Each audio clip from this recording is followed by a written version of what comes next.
ఆగో ఒక పక్క రైలు వచ్చినట్టే కానొత్తున్నది, మరి గీళ్ళేమో ఏం బుగులు పడకుండా బండ్లను పట్టాలు దాటించుకుంటూ పోతున్నారు. మరి రైలు వచ్చి టక్కర పెడుతుందనే గింత సోయి కూడా లేదు కదా. ఇగో గీ బస్సోడైతే బస్సును పట్టాల మీదనే రైలు కడ్డంగా నిలబెట్టిండు కదా. అసలు గాడ డ్యూటీ చేసే గార్డు గేటేసుడు మర్చిపోయిండా ఏంది, లేకపోతే గురకబెట్టి నిద్రపోతున్నాడా అని మీరు బగ్గనే డౌట్ అనుమానాలు పడుతున్నారు కదా. అయితే అసలు ముచ్చట ఏంటంటే, నిన్న బెంగళూరులో గీ ఆర్టీసీ బస్సు రైల్వే క్రాసింగ్ కాడ గదేనుల్లా రైలు వచ్చినప్పుడు గేట్ వేసే జాగలా బ్రేక్ డౌన్ అయిందట. మరి గప్పటిదాకా మంచిగానే నడిచిన బస్సుకి ఏమైందో ఏందో కానీ పట్టాల మీదకి రాగానే ఆగిపోయిందట. ఇక అటు ముందుకు కదలకుంటా ఇటు వెనుక కదలకుంటా నడిమిట్లనే ఆగిపోయే వరకు ఆడున్నోళ్ళందరూ మస్తు పరిశాన్ అయినరు.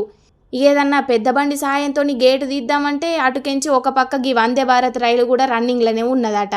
ఇక ఎంబటే గిదేదో పెద్ద ప్రమాదమే అయ్యేటట్టున్నదని ఆడున్న గార్డు అలర్ట్ అయ్యి రెడ్ సిగ్నల్ ఇచ్చి రైలు నాపిండట. గిట్లా టైంకు గార్డు రైలు నాపిండు కాబట్టి పెద్ద ప్రమాదమే తప్పింది, కానీ లేకపోతే పెద్ద పరిశాన్ మోపైతుండేదని మస్తు గుబులు పడ్డారు ఆడున్నోళ్ళందరూ.